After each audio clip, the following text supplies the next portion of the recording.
रुचि तिवारी, नेहा बोरा, अंजलि कुमारी, गुरकीरत और प्रोफेसर जितेंद्र मीणा, ये वो नाम हैं जो पिछले 48 घंटों से सोशल मीडिया पर ट्रेंड कर रहे हैं। दिल्ली यूनिवर्सिटी के कैंपस में एक महिला पत्रकार के साथ जो हुआ, उसके वीडियो विचलित करने वाले हैं। मगर इसी शोर के पीछे एक और आवाज है, उन छात्र छात्राओं की जो सालों से कैंपस की दीवारों के पीछे जातिवाद और भेदभाव का दंश झेल रहे हैं।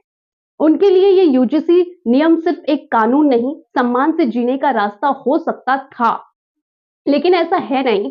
और मैं ऐसा क्यों कह रही हूँ, ये समझने के लिए आप मुझे चंद मोहलत दीजिए। देखिए, सबसे पहले सियासत जब शिक्षा के आंगन में दाखिल होती है, तो सबसे पहले काबिलियत का दम घुटता है। और जब यही सियासत सड़कों पर उतरती है, तो सबसे पहले इंसानियत का कत्ल होता है। मैं जानती हूँ इस वक्त आपके जहन में बहुत से सवाल होंगे, मगर आप 2 मिनट के लिए किस कास्ट, कैटेगरी, जनजाति या समुदाय से हैं, या फिर आप यूजीसी नियम का सपोर्ट करते हैं या नहीं, इन सारी बातों को एक तरफ रखकर सिर्फ इस बात पर गौर करिए कि क्या हम एक ऐसी पीढ़ी तैयार कर रहे हैं जो नॉलेज से पहचानी जाएगी, या सिर्फ कोटे और कानून की उलझनों से। दोस्तों, आप सभी जानते हैं कि ये विवाद है क्या। अगर नहीं जानते हैं तो सुनिए। इसी साल 13 जनवरी 2026 को यूजीसी ने नए इक्विटी रेगुलेशंस जारी किए हैं। इसके दो पहलू हैं जिन्हें समझना जरूरी है। पहला पहलू उन छात्रों का है जिन्होंने आईआईटी दिल्ली और तमाम बड़े संस्थानों में भेदभाव की वजह से दम तोड़ दिया। उनके लिए इक्वल अपॉर्चुनिटी सेंटर और इक्विटी कमेटी का बनना एक सुरक्षा कवच की तरह है। वे कहते हैं कि अगर कैंपस में हमारी सुनवाई नहीं होगी तो हम पढ़ेंगे कैसे। लेकिन दूसरा पहलू वो है जो हम सड़कों पर देख रहे हैं। विरोध करने वालों का तर्क है कि इक्विटी के नाम पर कैंपस का माहौल बिगाड़ा जा रहा है और इन नियमों का गलत इस्तेमाल राजनीतिक रंजिश निकालने के लिए हो सकता है। तर्क अपनी अपनी जगह दोनों सही हैं। इसी खींचतान के बीच सुप्रीम कोर्ट ने इन नियमों पर फिलहाल स्टे लगा दिया, लेकिन जमीन पर जंग जारी है। और इस शोर में जो सबसे कीमती चीज खो गई है वो है इंसानियत।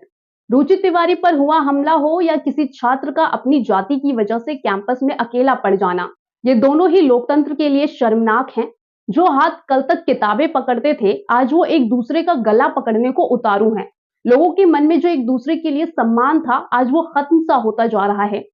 लोग भले ही ऊपर से कुछ ना बोले, लेकिन उनके मन में ये विचार जरूर आ जाता है कि ये तो इस पक्ष का है, या ओ गॉड ये भी वैसा ही निकला। और यहीं से शुरू होता है दूसरों की तकलीफों से मुंह मोड़ने का सिलसिला। दूसरी बात, हमने हाथ मिलाना छोड़ दिया है, क्योंकि हमारे हाथ में अब विचारधाराओं के झंडे हैं। यूजीसी के इन नए संशोधनों का जब हम पोस्टमार्टम करते हैं तो पर्दा उठता है सियासत से। यूपी से लेकर दिल्ली तक हर कैंपस में आज एक अजीब सी बेचैनी है।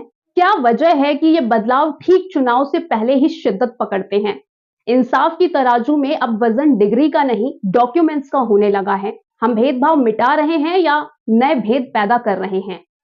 तीसरी बात, चलिए कानून को मान भी लें, मगर क्या सिर्फ कागज पर नियम बदलने से क्लासरूम्स बदल जाएंगे। आप राजस्थान के किसी दूर दराज कॉलेज में जाइए या यूपी के किसी सरकारी विश्वविद्यालय में, वहां के दीवारों से पूछिए, क्या वहां नई किताबें आई, क्या वहां लैब इक्विपमेंट पहुंचे, क्या वहां नई भर्तियां हुई। कानून की किताब में सुनहरे अल्फाज लिख देने से क्लासरूम्स की किस्मत नहीं बदलती। हम छत की मरम्मत कर रहे हैं, मगर बुनियाद में दीमक लगी है। जब तक इंफ्रास्ट्रक्चर खोखला है, तब तक मेरी नजर में हर नया नियम सिर्फ एक सियासी तमाशा से ज्यादा और कुछ नहीं। चौथी बात, अब आते हैं सबसे संजीदा पहलू पर।